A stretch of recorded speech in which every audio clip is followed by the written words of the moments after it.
हाँ जी, good morning, good afternoon, good evening to everyone watching this video as per your time zone.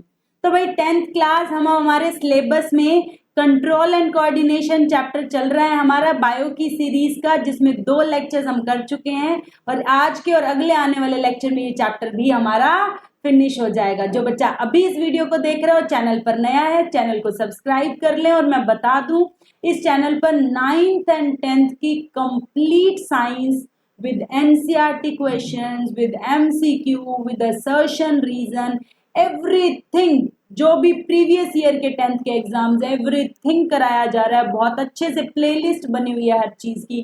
तो आप जाकर channel को विजिट करें, वीडियोस को लाइक करें, अच्छे अच्छे कमेंट करें, सब कुछ इस चैनल पर कराया जाएगा। आपको कोई टेंशन लेने की जरूरत नहीं है, बस आपको जो भी मटेरियल चाहिए आप नीचे कमेंट कर सकते हैं। तो इस वीडियो को स्टार्ट करने से पहले इस वीडियो को लाइक कर दें मेरे बच्चा, और चलिए हम जल्दी से स्टार्ट करते हैं। हेडिंग डालिए मेरे बच्चा, हेडिंग डालिए कोऑर्डिनेशन इन प्लांट्स। अब भाई पिछले चैप्टर में हमने बात करी थी कि प्लांट्स जो हैं उनके पास बेचारों के पास नर्व सेल नहीं है, यही तो लिमिटेशन करी थी। जिसने पिछला लेक्चर नहीं देखा वो जाकर देख ले। Chapter number 6 lecture number 2 playlist available है बायोलॉजी की। आपको भाई लेक्चर ऐसे सर्च नहीं मारना, आप चैनल पे जाओ, प्लेलिस्ट खोलो, खट खट खट खट खट खट खट, सिलेबस खत्म, बायो का सिलेबस खत्म, फिजिक्स का खत्म, केमिस्ट्री का खत्म। पूरा सिलेबस आप एक दिन में कर सकते हो। साइंस का वीडियो सी तो 30 मिनट्स की, एक दिन में 16 घंटे पढ़ सकते हो आप आराम से। एक दिन में पूरी साइंस कर सकते हो आप रिवाइज मेरे चैनल से।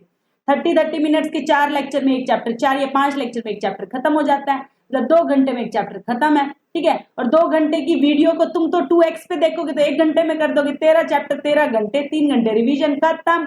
पूरा सिलेबस कर सकते हो आप मेरे ही चैनल से। चलिए जी, control and coordination in plants. तो अब इनके पास भाई अगर नर्व सेल नहीं है तो बेचारे हार्मोनल सिस्टम चलाएंगे या कुछ कुछ और मूवमेंट्स करेंगे। तो आज हम प्लांट्स के बारे में, प्लांट्स का पूरा सिस्टम पढ़ेंगे, control and coordination in plants. आज का हमारा प्लांट का रहेगा, आगे आने वाले लेक्चर में हम एनिमल का हार्मोनल सिस्टम पढ़ेंगे। एनिमल का क्या नर्वस सिस्टम हम पढ़ लिया हमने, बिल्कुल पिछले लेक्चर में एनिमल का नर्वस सिस्टम ही तो पढ़ा था। तो भाई प्लांट्स में 2 टाइप की मूवमेंट होती है। हमने देखा है कि प्लांट सन की तरफ बेंड करता है, एक मूवमेंट तो वो देखी हमने। दूसरा हमने सनफ्लावर देखा है, सूरज आएगा तो खिल जाएगा, सूरज जाएगा तो छिप जाएगा। देखा है ना, सबने देखा है। सूरजमुखी खिलता है, बंद हो जाता है, मतलब उसको तो रिफ्लेक्स, मतलब किधर से सनलाइट आ रही है उसे मतलब ही नहीं। उसको तो बस सन आएगा तो वो खिल जाएगा, सन जाएगा तो वो छुप जाएगा, बस। तो उसमें कोई ग्रोथ नहीं हो रही है उसकी, बस खिल रहा है जा रहा है, खिल रहा है जा रहा है। एक तो होती है ग्रोथ मूवमेंट, जिसमें सन की दिशा में बेंड होना, तो मतलब उस तरफ तो बढ़ रही है ना। तो एक तो हो गई मेरे बच्चा ग्रोथ मूवमेंट, उसको कहते हैं ट्रॉपिक मूवमेंट्स, जो कि स्टिमुली पे तो दोनों ही डिपेंड करेंगे। पर एक स्टिमुली की डायरेक्शन में जाएगा और एक का स्टिमुली की डायरेक्शन से कोई मतलब नहीं, बस स्टिमुली आएगी तो कुछ हो जाएगा, उसका ग्रोथ से कोई लेना देना नहीं होगा। तो एक इंडिपेंडेंट ऑफ ग्रोथ है, जैसे सनफ्लावर की मूवमेंट है, इसको नास्टिक कहते हैं, ठीक है। नास्टिक मूवमेंट ऐसे समझ सकते हो कि इसका कोई वो नहीं है, ना ही है, इसकी तो कोई मूवमेंट तो कर नहीं रहा, मतलब कोई ग्रोथ तो करनी है, तो ना के हिसाब से याद रख लो, ना इसकी कोई ग्रोथ नहीं है। तो एक इंडिपेंडेंट ऑफ ग्रोथ होता है, उसको नास्टिक मूवमेंट्स कहते हैं। एक जो ग्रोथ पे डिपेंड करता है, मतलब इस तरफ ग्रोथ होगी, उसको ट्रॉपिक मूवमेंट्स कहते हैं। बहुत अच्छे से कराया जा रहा है आपकी एनसीईआरटी, आपको कहीं पर भी ऐसे नोट्स नहीं मिलेंगे, मिल जाए तो मुझे बता देना। Independent of growth, nastic movements क्या होती है, वो इंडिपेंडेंट ऑफ ग्रोथ होती है। तो मैंने लिख भी दिया, डेफिनेशन लिख रही हूँ, एग्जाम्पल लिख रही हूँ, एक एक चीज लिख के दे रही हूँ। तो the movements which are not growth related, जिनसे ग्रोथ का कोई लेना देना नहीं है। फूल का आना जाना, फूल का आना जाना, क्या ग्रोथ हुई, कोई ग्रोथ नहीं हुई। छुई मुई प्लांट देखी होगी, छुट्टे ही पत्ते गिर जाते हैं, छुट्टे ही पत्ते गिर जाते हैं। अगले में फोटो दिखाऊंगी बहुत सुंदर। तो ये नास्टिक मूवमेंट है ना, इनकी कोई ग्रोथ से लेना देना नहीं, अपनी मर्जी से किधर से भी छुओ अंदर चले जाते हैं, ड्रूप आउट हो जाते हैं, मतलब ऐसे ना गिर जाते हैं, ड्रूपिंग होता है गिरना। तो these movements occur in response to, obviously कुछ होना तो चाहिए ना, स्टिमुलस दोनों में चाहिए। एक तो स्टिमुलस के रिस्पॉन्स में करेगा और दूसरा स्टिमुलस के रिस्पॉन्स में करेगा, लेकिन उसकी कोई डायरेक्शन नहीं होगी, मतलब ग्रोथ नहीं होगी उसमें। मतलब पत्तों का गिर जाना, सिकुड़ जाना, कौन सी ग्रोथ हुई, फिर थोड़ी देर बाद वापस वैसे ही हो जाने हैं। एक होती है उस डायरेक्शन में बेंड होना, तो वो तो ग्रोथ हो गई ना। तो एक ग्रोथ मूवमेंट, एक दूसरा नॉट ग्रोथ मूवमेंट। एक जो स्टिमुलस है उसकी डायरेक्शन में, एक का स्टिमुलस की डायरेक्शन से कोई लेना देना नहीं है, independent of the direction of stimulus. किस दिशा से छुओगे, छुई मुई पौधे को, उससे कोई मर्जी नहीं, किधर से ही छू लो उसने गिरना ही है। थिग्मो का मतलब होता है टच, थिग्मो का मतलब होता है टच। तो the non directional movement caused by the touch, तुम किधर से ही टच करो उसका डायरेक्शन से कोई लेना देना नहीं है, वो सिर्फ पत्ते गिरा देगा। आपसे एग्जांपल पूछा जाएगा नास्टिक मूवमेंट का, आप लिखोगे टच मी नॉट, छुई मुई का पौधा था टच मी नॉट, उसका साइंटिफिक नाम भी पूछा गया है पिछले सालों के पेपर में, मिमोसा पुडिका। आपसे 1 मार्क में पूछा जाएगा कौन सा पौधा है जो नास्टिक मूवमेंट करता है, आप लिखोगे टच मी नॉट, उसमें किसी भी तरफ से टच कर लो पत्ते नीचे ही गिरेंगे, किधर से भी छुओ अंदर ही गिरेंगे, मतलब सुकुड़ेंगे ही। इस पौधे का साइंटिफिक नाम क्या है, मिमोसा पुडिका। ये इमीडिएट रिस्पॉन्स है भाई, फटाक से जैसे छुओगे पत्ते अंदर, जैसे छुओगे पत्ते अंदर तो इमीडिएट हो गया।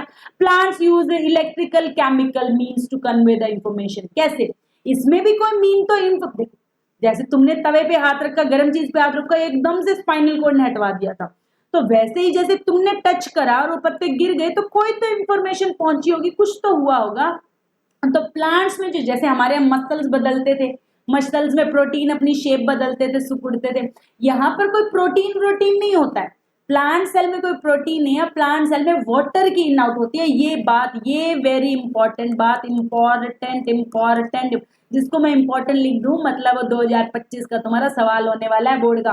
पिछले इतने सालों से पढ़ा रही हूँ, मेरे पढ़ाए हुए के बाहर बोर्ड का एक भी क्वेश्चन नहीं आता, और तुम जो मेरे से पढ़ रहे हैं बच्चे 2025 में मुझे आके कहोगे कि हाँ मैडम आपके पढ़ाए हुए में से ही आया था। तो cells change their shape by changing the amount of water, पानी अंदर तो फूल गया, पानी बाहर तो सिकुड़ गया, बाय रिजल्टिंग इन स्वेलिंग और shrinking the sales.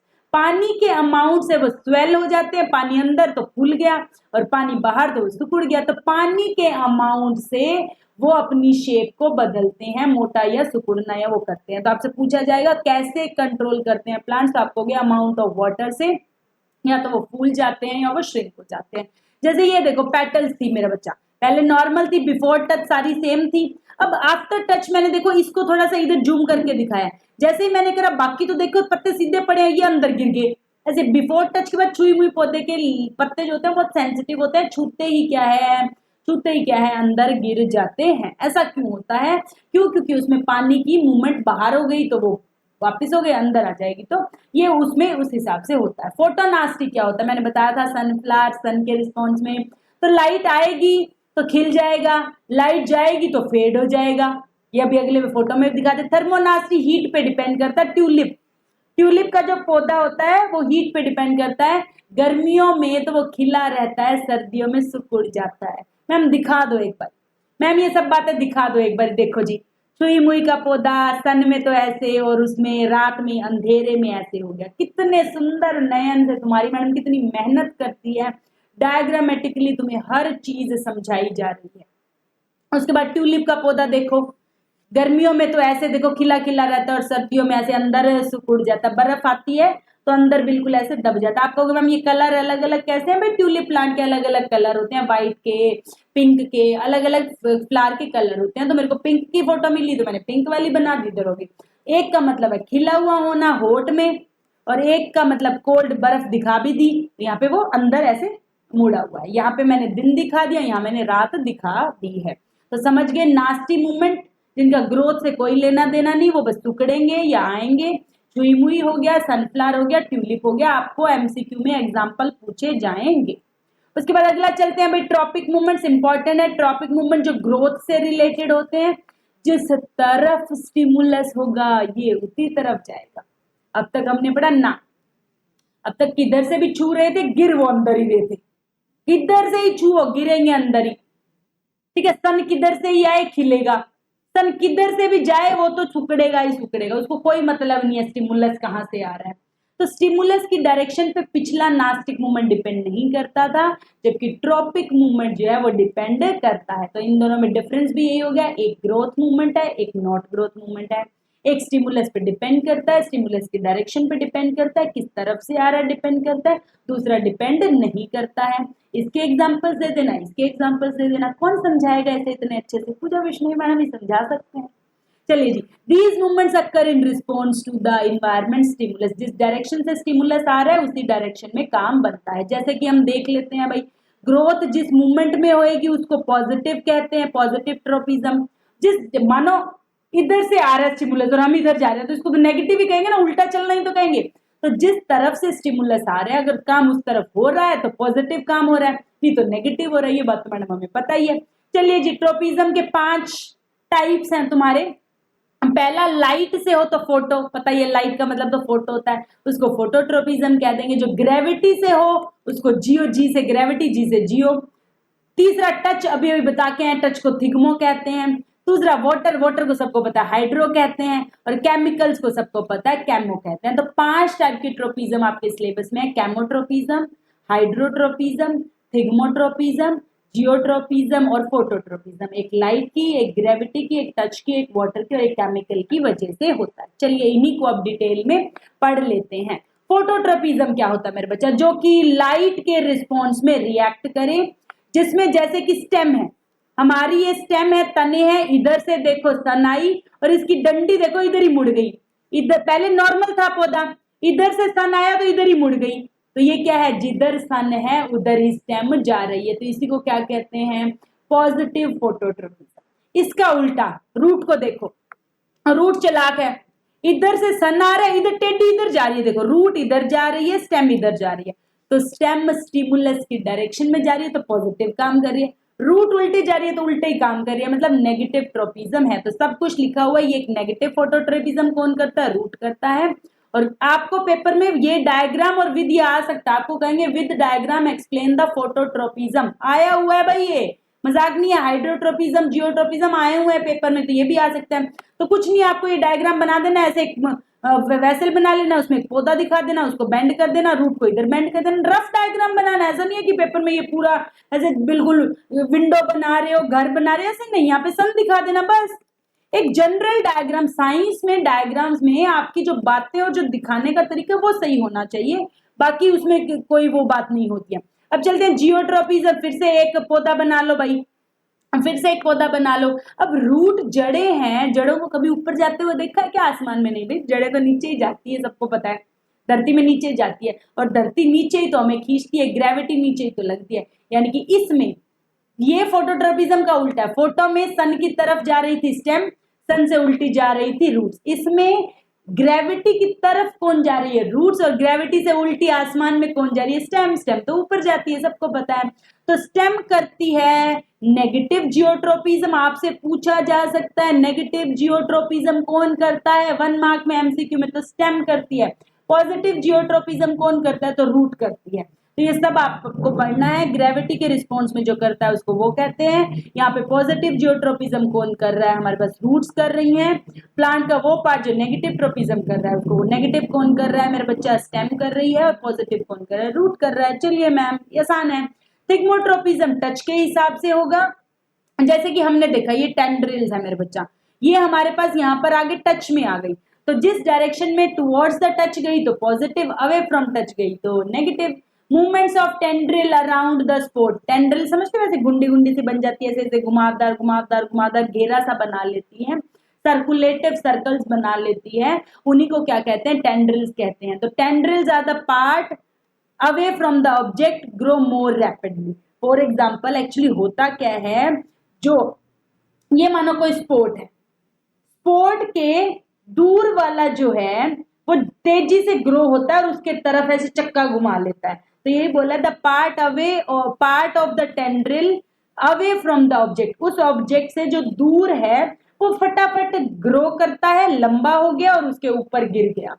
Comes compare to the part nearer to the object, जो ऑब्जेक्ट के पास में पार्ट है वो उतना तेजी से ग्रो नहीं हो रहा, दूर वाला ग्रो होके ऐसे उसके ऊपर सर्कल सर्कल बना लेता है। And this causes the circulative tendril around. आपसे पूछा जा सकता है थिग्मोट्रोपिज्म क्या होता है और टेंड्रिल्स कैसे बनते हैं, ठीक है, तो ये याद रखना है आपको। उसके बाद हाइड्रोट्रोपिज्म खूब पूछा गया है भाई, एनसीईआरटी सवाल है और बोर्ड का फेवरेट है। हाइड्रोट्रोपिज्म खूब पूछता है, तो आपको एक पौधा बना लेना है जिसमें नॉर्मल जड़ें जा रही हैं और एक में पास में पानी रख देना है, वेसल में रख देना है या कोई पॉन्ड दिखा देना है, पानी दिखा देना है, मतलब सीधी सी बात है। तुम देखोगे जो पानी वाली स्पेस है, जिस पौधे के आसपास पानी है तो जड़ें पानी की खोज में उधर ही जाती हैं, ठीक है, जिस तरफ पानी मिलता है जड़ें उसी तरफ हो लेती हैं। तो movement of the plant part in response to water is known as hydrotropism. और जैसे कि हमने अभी अभी देखा, ये पार्ट की रूट जो है वो पॉजिटिव हाइड्रोट्रोपिज्म दिखा रही है और जो अवे जा रही है वो नेगेटिव है। ठीक है, ये पूरी एक्सप्लेनेशन के साथ आपको एनसीईआरटी क्वेश्चन में कराया भी जाएगा। कैमोट्रोपिज्म का भी 1 मार्क में आता है भी, जो केमिकल होता है, जैसे कि ओव्यूल। ठीक है, ये यहाँ पर हम देखेंगे, जैसे कि पोलन ट्यूब है, आपने 8th 9th क्लास में भी पढ़ा होगा, नहीं तो कोई बात नहीं, अगले बायो के अगले चैप्टर में पोलन ट्यूब पढ़ा देंगे, कोई बात नहीं। ठीक है, तो हमारे पास पोलन ग्रेन जो है वो यहाँ गिरा और इसके अंदर से पोलन ट्यूब जो होती हुई केमिकल की तरफ गई। ये ट्यूब ना पैदा होती, ये ट्यूब ना ओरिजिनेट होती अगर ओव्यूल एग ना होता, तो ये एग तक पहुंचना चाहती है और अपने मेल स्पर्म को सेफली ले जाना चाहती है, तो एक ट्यूब के अंदर अंदर एग तक उस मेल पार्ट को पहुंचाया जा रहा है। तो ये किसके रिस्पॉन्स में आई? ये इस केमिकल के रिस्पॉन्स में आई। पूछा जाएगा आपको 1 मार्क में, growth of pollen tube towards the ovule is called as positive chemotropism. आपसे 1 मार्क में पूछा जाएगा केमिकल कैमोट्रोपिज्म का, पॉजिटिव कैमोट्रोपिज्म का एक एग्जांपल दो, तो आप कहोगे पोलन ट्यूब का बढ़ना किसकी तरफ? ओव्यूल की तरफ। ये किसका एग्जांपल है? केमिकल का एग्जांपल है। उस केमिकल तक कौन पहुंच रही है? पोलन ट्यूब पहुंच रही है। उसके बाद हार्मोनल कॉन्डेट। अब भाई ये तो हमने क्या पढ़ ली? मूवमेंट्स पढ़ ली। अभी तक हमने सिर्फ प्लांट की मूवमेंट करी है, एक पॉजिटिव, एक तो हमने करी है ट्रोपिज्म, एक नास्टिक मूवमेंट, सिर्फ अभी तक मूवमेंट्स करी। अब हम आगे आने वाले 10-15 मिनट में हार्मोनल सिस्टम करेंगे प्लांट्स में और कल करेंगे एनिमल में, और चैप्टर खत्म। बस छोटा सा चैप्टर था भाई, ये 4 लेक्चर्स ही लगने थे इस चैप्टर में। अब अगला चैप्टर जब भी स्टार्ट करेंगे तो वो हम स्टार्ट करेंगे, उसके जितने वीडियोस बने, छोटे छोटे लेक्चर, अभी इसमें 5 बन ही नहीं थे, अदरवाइज हम मोस्टली चैप्टर्स 5 लेक्चर में खत्म करें, पर ये छोटा सा 4 में खत्म हो गया। 5 टाइप के प्लांट हार्मोन्स होते हैं भाई, वेरी इंपॉर्टेंट। इसी को फाइटो हार्मोन्स कहते हैं, प्लांट हार्मोन कह लो, फाइटो हार्मोन कह लो। ठीक है, ये क्या है? नाम है। 5 टाइप के मेन है।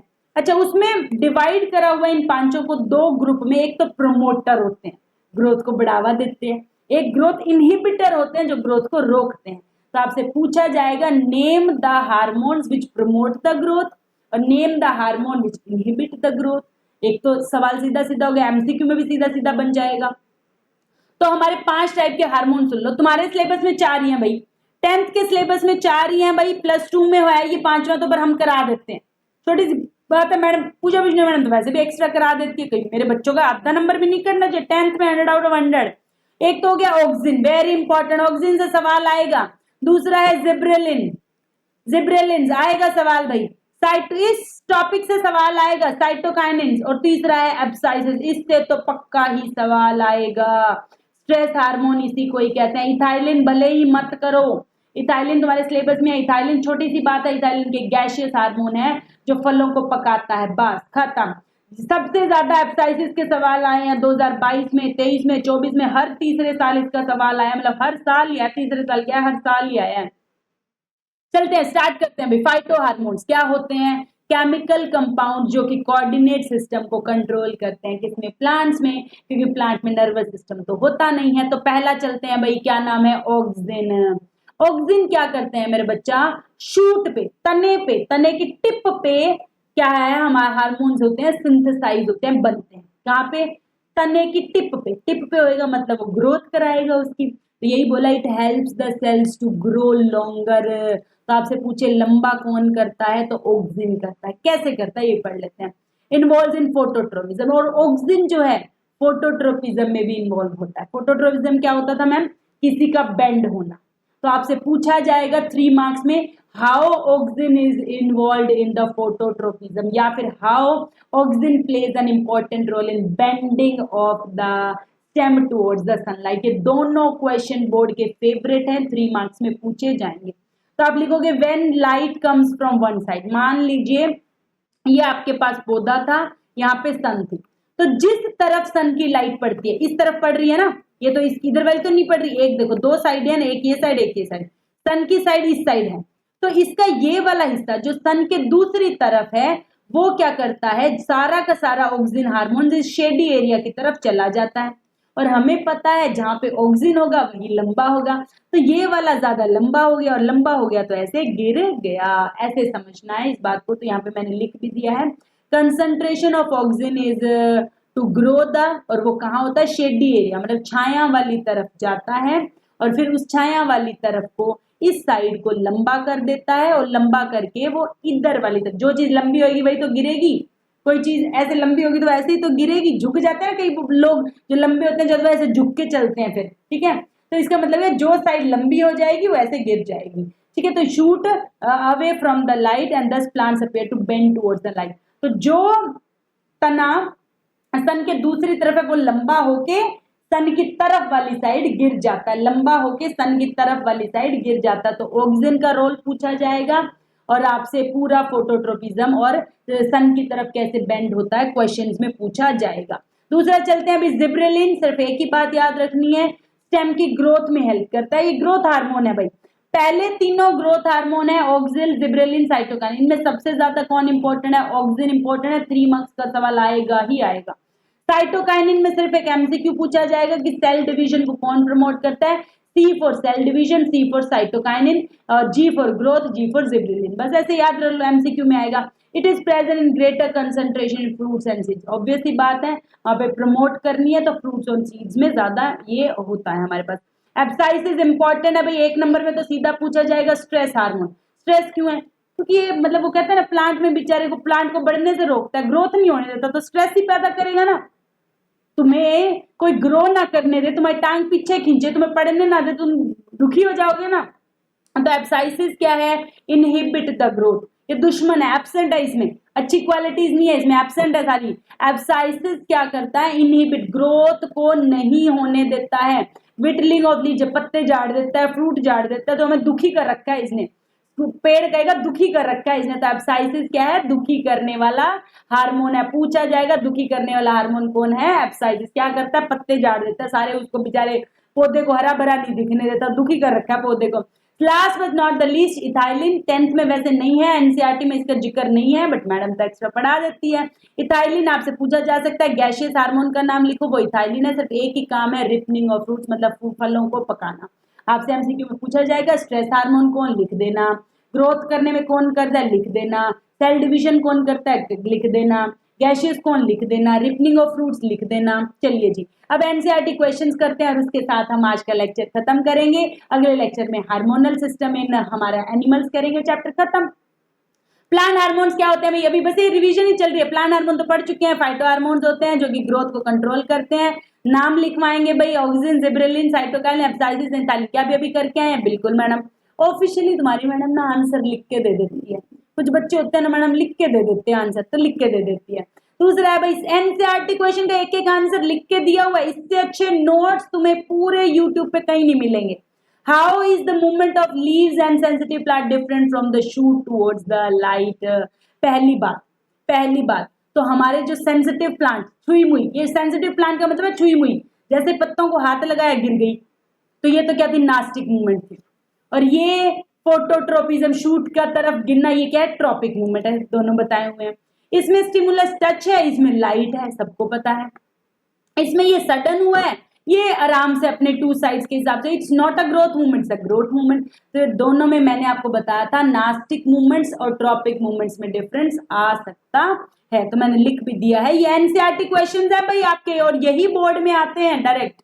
आपसे पूछा जाएगा give an example of plant hormone that promotes the growth, अभी अभी पढ़ के आए हैं, ग्रोथ लंबा कौन करता है, ऑक्सिन करता है, दूसरा कौन करता है, जिब्रेलिन भी करता है, तीसरा कौन करता है, हमारे पास साइटोकाइनिन भी करता है। तीनों ग्रोथ प्रमोटर्स हैं।